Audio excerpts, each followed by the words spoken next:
বন্ধুরা, তোমরা যারা এসব একঘেয়েমি গল্প শুনতে শুনতে ক্লান্ত হয়েছ, তাদের জন্য নিয়ে এসেছি একদম খোলামেলা অডিও গল্প।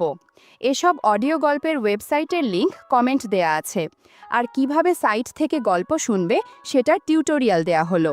সাইটে ঢোকার পরে এরকম বিজ্ঞাপন আসলে এখান থেকে কেটে দিবেন। যে গল্প শুনতে চান সেটাই ক্লিক করার পর যদি অন্য জায়গায় নিয়ে যায় তাহলে ব্যাক বাটন চাপ দিতে হবে। তারপর আবার গল্পের উপর ক্লিক করতে হবে। তারপর এই জায়গা থেকে প্লে বাটনে ক্লিক করতে হবে। প্লে বাটনে ক্লিক করার পর যদি আবার বিজ্ঞাপন আসে তাহলে বিজ্ঞাপন এখান থেকে কেটে দিতে হবে। ও ধীরে ধীরে চোখ নিচে নামায়। আমার বুকের ভেতর কেমন যেন মোচড় দিয়ে ওঠে। আমি কোনো প্রতিবাদ করছি না। আমার দৃষ্টি স্থির, মুখ চুপ, ভিতরটা যেন বহুদিন পর প্রথমবার গভীর কিছু অনুভব করছে। ও ধীরে ধীরে বলে, শিখা মামি, তুমি কি কাউকে কখনো খুব আপন করে পাশে বসতে দিয়েছ? সেদিন যা হয়েছিল আমি এখনও ভুলতে পারিনি। আমার নাম শিখা দত্ত, বয়স ৩৫ পেরোলো। এই বয়সে সাধারণত নারীকে কেউ নতুন করে দেখে না, বিশেষ করে সে যদি বিবাহিত হয়, সন্তানের মা না হয়, আর সারা জীবন কেটে যায় রান্নাঘর, উঠোন, গোয়াল আর একরকম নিষ্ক্রিয় স্বামীর সংসারে। তবুও আমি জানি আমার মধ্যে এমন কিছু আছে যা কারো কারো চোখে আজও আলাদা করে ধরা দেয়। আমি ফর্সা, মাঝারি উচ্চতা, একটু গোলগাল গড়ন। এই গায়ের মেয়ে আমি। শহরের নায়িকাদের মতো না হলেও সাদামাটা সুতির শাড়িতেও নিজের মাঝে মাঝে অন্যরকম একটা অনুভব হয়। আমার ব্লাউজটা মাঝে মাঝে একটু এলোমেলো হয়ে যায়, যা আমি খুব একটা ঠিক করতে চাই না। জানি আশেপাশের অনেকেই আলাদা করে লক্ষ্য করে। উঠোন ঝাড় দিতে দিতে বুঝি কার চোখ কোথায় পড়ে। আমি দেখেও না দেখার ভান করি, কিন্তু ভেতরে কোথাও যেন একটা চাপা ঢেউ ওঠে, আলগা, মৃদু, কিন্তু রয়ে যায়। আমার স্বামীর নাম অখিল, বয়স এখন ৪৪। সারাদিন কাজের ছুতোয় বাইরে থাকে। রাতে ফিরে আসে গা মাথা ক্লান্ত করে, কথাও তেমন বলে না। অনেক দিন হলো সে আর আমাকে ছুঁয়ে দেখে না। কিন্তু শরীর তো মন নয়, ওর অভ্যস্ত নির্লিপ্ততা বুঝে উঠতে পারে না মন। শরীরের চাহিদা মাঝে মাঝে আমি শুধু নিজের মধ্যে ডুবে বুঝি আমি এখনও বেঁচে আছি। আমাদের বাড়ির ছোট ঘরটায় থাকে প্রদীপ, আমার ভাগ্নিনা। ছোটবেলা থেকে আমাদের কাছেই বড় হয়েছে, এখন কলেজে পড়ে। আগে যাকে কোলে নিয়েছি, এখন তার চোখে দেখি এক অদ্ভুত নির্লজ্জ আকর্ষণ। আরেকজন আছে সুব্রত, আমাদের বাড়ির রাখাল। বাড়ির কাজকর্ম, গরুর খোঁয়ার, ঘাস কাটা সবই করে। কথা কম বলে, কিন্তু যখন বলে চোখে মুখে এমন কিছু থাকে যা সহজে উপেক্ষা করা যায় না। ওর দৃষ্টির তীব্রতা আমার অজান্তেও অনেক কিছু নাড়া দেয়। সেদিন ছিল শুক্রবার, গরুর দুধ দোয়া হয়ে গেছে। সুব্রত এসে আমার দিকে তাকিয়ে বলে, কাকি, দুধটা রান্নাঘরে রাখি? আমি একটু হেসে বলি, রাখো, কিন্তু ভেতরে ঢুকো না। সে আবার হেসে বলে, ভেতরে ঢুকতে দিলে এমন কি হবে? আমি ওর চোখের দিকে তাকালাম। কিছু সময় থেমে রইলাম আমরা। কোনো শব্দ নেই, শুধু আমার বুকের ভেতর একটা দমবন্ধ অনুভব কাজ করছিল। সেই দুপুরে রান্নাঘরে থালা বাসন ধুচ্ছিলাম। হঠাৎ প্রদীপ এসে পাশে দাঁড়ায়। পানি দিতে দিতে বলে, মামি, তোমার শাড়ির আঁচলটা পিছনে পড়ে গেছে। আমি আঁচলটা টেনে ঠিক করলাম, কিন্তু জানি তার দৃষ্টি তখনও পিছনের দিকেই আটকে ছিল। আজও সেই মুহূর্তের গভীরতা ভুলতে পারিনি। আমি জানি না এরপর কি হবে, তবে এটুকু বুঝি আমার একাকিত্ব আর এই দুজন পুরুষের নিঃশব্দ উপস্থিতি দুটোই কোথাও যেন মিলেমিশে যাচ্ছে। আমি ভেতরে ভেতরে বদলে যাচ্ছি, আগের মতো আর নেই আমি। সেই দিন দুপুরে বারান্দার পাশে থালা বাসন ধুচ্ছিলাম। আষাঢ়ের গুমোট গরম, ঘাম হয়ে জামাটা পিঠে লেগে আছে। রান্নাঘরের পাশেই টালির নিচে একটা খোলা জায়গায় বসেই বাসন ধুতে ধুতে সময় কেটে যাচ্ছিল। পাশে কল আর একদিকে দেওয়াল। আমি নিচু হয়ে কাজ করছিলাম। মাথা থেকে ঘাম গড়িয়ে পড়ছে, আঁচলটা একটু সরে গিয়েছিল, হয়তো খেয়াল করিনি। ঠিক তখনই প্রদীপ এসে দাঁড়ায় সামনে। ওর হাতে একটা মগ। বলল, মামি, আমার মগটা ধুয়ে দেবে? আমি ওর দিকে তাকিয়ে একটু হেসে বলি, তোপে কি সবসময় দেখার লোক রাখছি নাকি? নিজেই ধুয়ে নে। ও হাসে, কিছু বলে না, কিন্তু নিচু হয়ে মগটা আমার পাশে রাখা বালতিতে রাখে। আমি এক ঝলক তাকিয়ে দেখি ওর মুখটা খুব কাছেই, কপাল ভেজা, ঠোঁট একটু খোলা, চোখে ক্লান্তির ছায়া। কিন্তু সেকেন্ড খানেক ওর দৃষ্টি আমার দিকে একটু বেশি সময় আটকে রইল। তারপর হঠাৎ চোখ তুলে বলে, মামি, তুমি না খুব সুন্দর। আমি থেমে গেলাম, শুধু বললাম, পাগল কোথাকার। কিন্তু নিজের গলার কাঁপুনটা আমি টের পেয়েছিলাম। লজ্জায় ছিল না অন্য কোনো বোধে সেটা বুঝে উঠতে পারিনি। ও পাশেই দাঁড়িয়ে বলল, তোমার গায়ের গন্ধটা রান্নাঘরের মতো না, অনেক শান্তির মতো, অনেক আপন। বলতে বলতেই ওর হাতটা হালকা করে আমার হাতের পেছনে ছুঁয়ে গেল, হয়তো অনিচ্ছায়, হয়তো অন্য কিছুতে। আমি চুপচাপ হাত সরিয়ে নিলাম। বললাম, যা তো, ভিতরে যা, রান্না করছি না। ও উঠে দাঁড়িয়ে চলে গেল, কিন্তু যাবার সময় শরীরটা এতটা কাছে দিয়ে গেল যে কাঁধে হালকা ছোঁয়া লেগে গেল। আমি নিজেই বুঝতে পারছিলাম না ওটা আচমকা ছিল না ওর ইচ্ছা করে হওয়া কিছু। সেই রাতটাই ঘুম এলো না। অখিল ফিরেছিল অনেক রাতে, কথা না বলেই সোফায় গা এলিয়ে পড়ে রইল। আমি পাশের ঘরে আমার পরিচিত খাটে শুয়ে, জানালা খোলা, রাতের নরম আলো গায়ে এসে পড়ছে। কিন্তু আমার শরীরটা যেন নিজেকেই চিনতে পারছিল না। বারবার মনে পড়ছিল দুপুরের সেই মুহূর্ত। প্রদীপের চোখে যে ভাষা ছিল তা কি আমি বুঝিনি? আমি কি সত্যিই এতটা নিঃসঙ্গ? সকালে উঠেই চলে গেলাম গোয়াল ঘরের দিকে। গরুগুলোকে খাবার দিতে হবে। সুব্রত ওসবের আগে থেকেই উঠে পড়ে, চুপচাপ কাজ করে, কিন্তু ওর দৃষ্টিটা নীরব থাকলেও অনুভবের ভাষা লুকিয়ে থাকে না। আমি কাদায় ভেজা পথ দিয়ে হাঁটছি। শাড়ির খুঁট একটু তুলে হাঁটছিলাম যাতে পিছলে না যায়। পিছনে এক ধরনের শব্দ শুনে ফিরে তাকালাম। সুব্রত দাঁড়িয়ে, চোখে একরাশ ক্লান্তি, কিন্তু সেই পুরনো দৃষ্টির একটা নীরব তীব্রতা ছিল। আমি বললাম, সকালে উঠেছিস? ও মাথা নাড়িয়ে বলল, ঘুম এলো না, স্বপ্নে দেখলাম দুধ ফেটে গেছে। আমি হেসে বললাম, তোর স্বপ্নেও গরু? ও এক মুহূর্ত চুপ করে থেকে বলল, স্বপ্নে দেখলাম গরুর পাশে আপনি দাঁড়িয়ে, মাথায় একটা লাল ওড়না ছিল। কিছু বলতে যাচ্ছিলাম, আপনি চলে গেলেন। আমার গলা শুকিয়ে গেল। ও গামছায় হাত মুছছিল, গায়ে হালকা জল, জামার একটা বোতাম খোলা। আমি চোখ ফিরিয়ে নিলাম। ওর গলায় একটা পুরনো দাগ ছিল, হয়তো কোনো পুরনো চোটের চিহ্ন। হঠাৎ সেটা চোখে পড়ে, আর আমি আর চোখ ফেরাতে পারি না। ও বুঝে যায়, বলে, আপনি কি ভাবছেন বলুন তো? আমি জবাব দিই না, শুধু হালকা হাসি নিয়ে বলি, একদিন যদি কেউ তোমাকেই গরুর বদলে খুঁটিতে বেঁধে রাখে, তখন বুঝবি? সুব্রত হাসে না, চুপ করে থাকে, কিন্তু তার সেই নীরবতা কথার থেকেও অনেক বেশি কিছু বলে দেয়। সেদিনটা কেটে যায়, কিন্তু রাতে ঘুম আসে না। প্রদীপ আর সুব্রত দুজন দুই প্রান্ত থেকে যেন আমার একাকিত্বকে ছুঁয়ে যাচ্ছে। কোনো শব্দে না, কোনো ঘোষণা নয়, শুধু দৃষ্টিতে, আচরণে আর এক অজানা মায়ায়। আমি দিন গুনছি, জানি কবে কে প্রথম এসে ভাঙবে আমার এই নীরব অন্তর্জগৎ। পরদিন ভোর, আলো এখনো ঠিকমতো ফুটেনি। আকাশে ধূসর ধোঁয়াটে একটা পরত, মাঠঘাটে শিশিরের ছোঁয়া, পাখির ডাকও জাগেনি এখনো। আমি একটু আগে ভাগে উঠে পড়ি। গোয়াল ঘরের পথটা ঘাসে ভেজা, বাতাস নেই, কিন্তু শরীরের ভেতর দিয়ে ঠান্ডা একটা স্রোত বইছে। সুব্রত তখন গরুর দুধ দোয়ায় ব্যস্ত, পিঠ ঘামে ভেজা, গামছাটা ফিতের মতো পেছনে গাঁথা। শরীরটা ছিপছিপে, তবে তাতে এক ধরনের দৃঢ়তা আছে যেটা চোখ টানে। আমি একটু দূরে দাঁড়িয়ে থাকি, তারপর ধীরে ধীরে খোঁয়ার ভেতর ঢুকে যাই। গরুর গন্ধ, ভেজা খড় আর ঘামের মিশ্র একটা গন্ধে আমার মাথাটা কেমন যেন হালকা হয়ে যায়। সেই গন্ধটাও কোথায় যেন একটা পুরনো স্মৃতির মতো দোলা দেয় মনে। সুব্রত তখনও খেয়াল করেনি আমি এসেছি। সে হাঁটু মুড়ে বসে দুধ দিচ্ছে, মনোযোগদার পুরো কাজে। সেই মনোযোগী ভঙ্গি কিছুক্ষণ চোখ আটকে রাখে। আমি একটু সামনে যেতেই সে টের পায়, চোখ তুলে তাকায়, তারপর আবার চুপচাপ কাজে মন দেয়। আমি দাঁড়িয়ে থাকি পেছনে, গরুর পাশ ঘেঁষে। একটার দুধ শেষ, আরেকটা তখনও কাঁপছিল। বাঁধনটা খুলতে গিয়ে ওর একটু কষ্ট হচ্ছিল। আমি কিছু না বলে হাত বাড়িয়ে দিই সাহায্যের জন্য। হঠাৎ আমার হাত ওর হাতে ছুঁয়ে গেল। এক মুহূর্তের স্পর্শ, সুব্রতের গা ঘামে ভেজা, আর দুধের গন্ধ লেগে থাকা সেই ছোঁয়া যেন আমার মনে এক অদ্ভুত অনুভব জাগায়। সুব্রত থেমে যায়, আমিও হাত সরিয়ে নিতে পারি না। ও চোখ তুলে তাকায়, কোনো শব্দ নেই, তবু যেন কত কথা বলা হয়ে যায়। গোটা গোয়াল ঘরে এক অদ্ভুত নিস্তব্ধতা। আমি ভাবে এক্ষুনি বেরিয়ে যাই, কিন্তু পা যেন নড়ে না।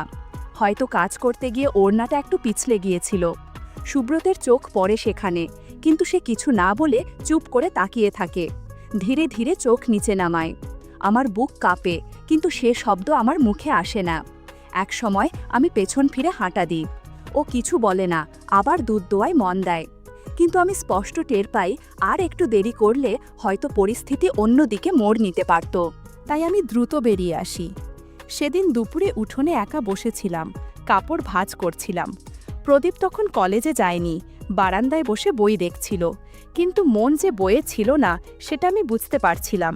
মাঝে মাঝে ওর দৃষ্টি পায়ের পাতায়, হাঁটুর দিকে, আবার হঠাৎ চমকে ওঠার মতো দৃষ্টি আমার মুখ ছুঁয়ে যেত।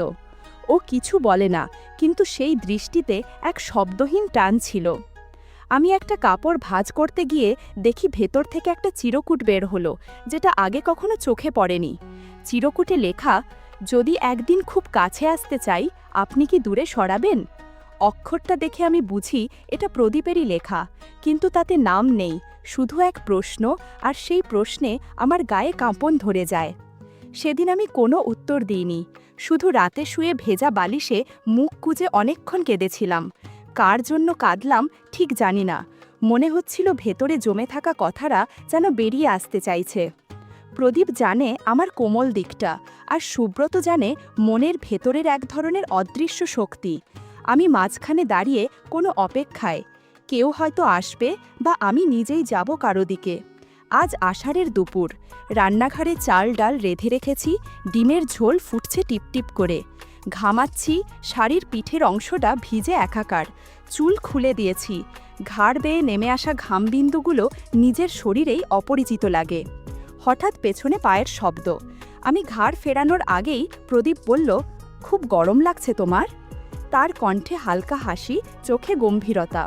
ও পাখার বোর্ডে হাত দিতে গিয়ে খুব কাছাকাছি চলে আসে। মুহূর্তটা একটু অস্বস্তিকর, কিন্তু কোথায় যেন এক ধরনের নীরব টান থাকে। ওর হাত আমার কাঁধে ছুঁয়ে থাকে একটু বেশি সময়, তারপর নিজেই সরিয়ে নেয়, হেসে বলে, পাখা ঠিক করতে গিয়েই আপনার কাঁধে পড়ে গেলাম বোধহয়। আমি পেছনে না তাকিয়ে বলি, থাক, গরম লাগলে উঠোনে যাও, এখানকার গন্ধ ভারী। ওর চোখের দৃষ্টি আমার দিকে, গভীর, কিন্তু আমি সরে যাই না, কারণ জানি ও দৃষ্টিকে আমি থামাতে চাই না। সেই দুপুরে আমি একা উঠোনে বসে, কাঁথার ওপর আধশোয়া, গ্লাসে ঠান্ডা জল পাশে। বাতাস নেই, কেবল ঘাম আর নিঃশ্বাসের শব্দ। প্রদীপ এসে গ্লাস বাড়ায়, আপনার জন্য দেখলাম, খুব ক্লান্ত লাগছে। আমি গ্লাস নিই। ও বলে, আমি মাঝে মাঝে ভাবি আপনি এত একা থাকেন কেন? এই বাড়িতে কেউ কি সত্যিই আপনাকে বোঝে? আমি চুপ করে থাকি। সে কাছে বসে না, শুধু দাঁড়িয়ে থাকে। একটু পর বলে, আপনার উপস্থিতির একটা আলাদা ঘ্রাণ থাকে, যা মাথার ভেতর অনেকক্ষণ ঘোরে। আমি কিছু বলি না, শুধু ভাবি, আমি তো এমন ছিলাম না, কেউ আমাকে এতটা গভীরে ছুঁবে ভাবিনি কোনোদিন। সন্ধ্যায় আয়নার সামনে দাঁড়িয়ে চুল আঁচড়াচ্ছি। আচমকা আয়নায় দেখি প্রদীপ দাঁড়িয়ে। আমি চমকে উঠি না। ও ধীরে বলে, শিখা মামি, কখনো কাউকে নিজের কাছাকাছি আসতে দিয়েছ? আমি তাকাই না, শুধু আয়নায় নিজের প্রতিচ্ছবিটাকে একরকম নীরবতা দিয়ে চুপচাপ দেখি। আমি শুধু চুপ করে দাঁড়িয়েছিলাম। ও চলে যায়, কিন্তু যাওয়ার আগে ঘরের ভেতরে যেন একটা ছায়া রেখে যায়, যেটা আমার নিঃশ্বাসের সঙ্গে মিশে থাকে দিনের পর দিন, রাতের পর রাত। পরদিন সকালে আয়নার সামনে বসেছিলাম, শাড়ির খুঁট গুছিয়ে টিপ পরছিলাম, সাজতে মন চাইছিল না আজ। ঘরের ভেতরে টুকটাক জিনিস ছড়িয়েছিল, কিছু জামা, একটা ভাঙা টিকলি, আর খাটের পাশে পড়ে থাকা একটা চুড়ি।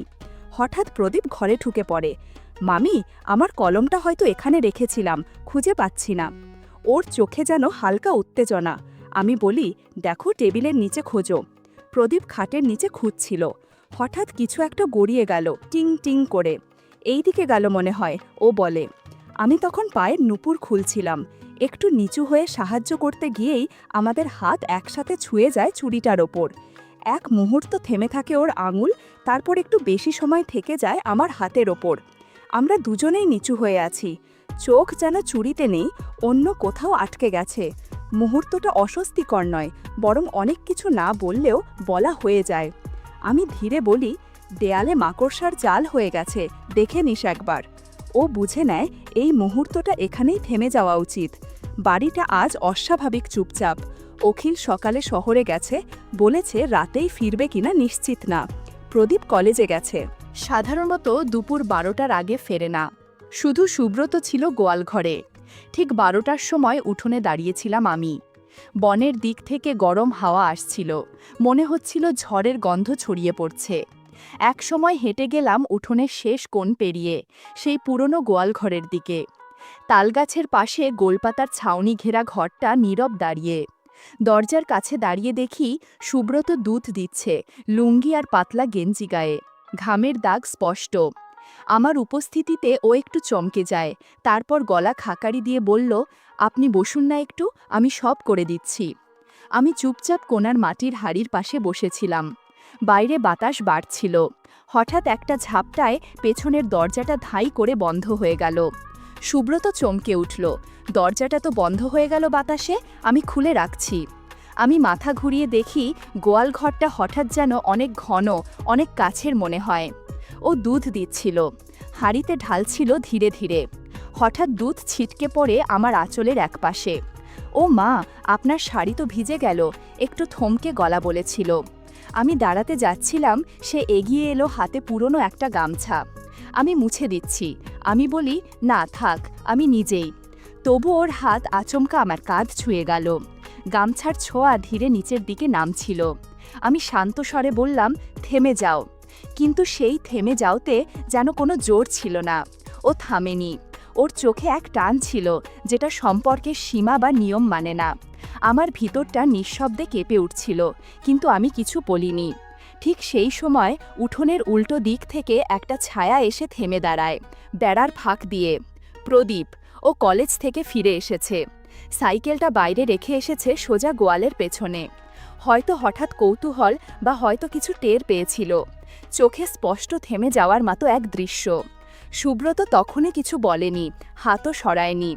আর আমি শুধু স্থির হয়েছিলাম, প্রথমবার ভেতরে কিছু জেগে ওঠার মতো অনুভব করছিলাম।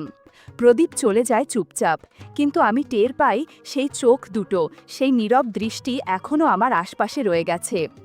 একদিন বিকেলে আমার শরীরটা কাঁপছিল হালকা।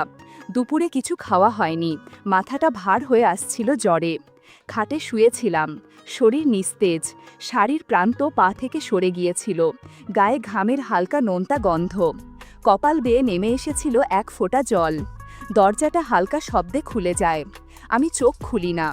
জানতাম এ বাড়িতে এখন কেবল দুজন, প্রদীপ আর সুব্রত। তবে পায়ের শব্দ শুনেই বুঝে যাই প্রদীপ। ও হাতের গ্লাসে জল আর এক টুকরো ওষুধ নিয়ে আমার পাশে এসে দাঁড়ায়। কিছু বলে না। আমি চোখ বন্ধ রেখেছিলাম, কিন্তু অনুভব করছিলাম ওর নিঃশ্বাসের উষ্ণতা। একসময় ও আমার পায়ের কাছে বসে পড়ে, নিঃশব্দে তাকিয়ে থাকে কিছুক্ষণ। ওর উপস্থিতি যেন ঘামের গন্ধ, নিঃশ্বাস আর জ্বরের ঘোরের ভেতরে একরকম প্রশান্তি ছড়িয়ে দেয়। তারপরে সে কাঁপা হাতে গ্লাসটা আমার দিকে এগিয়ে দিল। আমি তখনও উঠে বসিনি। সে নিজেই এক হাতে আমার মাথার নিচে ভর দিয়ে আর এক হাতে গ্লাসটা ঠোঁটে ধরিয়ে দিল। আমি ওষুধটা গিলে নিলাম, কিন্তু চোখ তুলে তাকালাম না।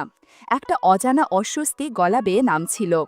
তার আঙুল তখনও আমার পাশে থমকে ছিল, নিঃশব্দ এক আবেগ নিয়ে। একটু পরে সে খুব আস্তে বলল, তুমি বললেই আমি সব ছেড়ে তোমার পাশে থাকব। আমি শুনলাম, কিন্তু কোনো জবাব দিলাম না। শুধু চোখ দুটি স্থির হয়ে তাকিয়ে রইল ছাদের এক কোণার দিকে। ভেজা দৃষ্টিতে ধরা পড়ছিল জীবনের বহু না বলা কথা। জানালার ফাঁক গলে বাতাস ঢুকছিল নিঃশব্দে, পর্দা নড়ে যাচ্ছিল ধীরে ধীরে। আমি চাদরটা টেনে নিই গায়ে। গলার মধ্যে ভারী হয়ে থাকা কথাগুলো জমে উঠছিল, যেন এক নিঃশব্দ কান্না। কোনো শব্দ নেই, শুধু অনুভব। সে তখনও মাটিতে বসেছিল আমার পাশে, কোনো কথা বলছিল না, শুধু নিঃশব্দ উপস্থিতি দিয়ে জানিয়ে দিচ্ছিল কেউ আছে। তার যত্নে ধীরে ধীরে জ্বর কমে এসেছে। রাত গভীর হলে সবাই যখন ঘুমিয়ে পড়েছে, আমি চৌকাঠ পেরিয়ে উঠোনে এসে দাঁড়ালাম। মাথার ওপর ঠান্ডা ফাঁকা আকাশ। তারাগুলোর দিকে তাকিয়ে ভাবছিলাম, ওরা কি বোঝে আমার মন আজ কতটা ভারী। এক নিঃশব্দ অস্থিরতায় দাঁড়িয়ে থাকি আমি।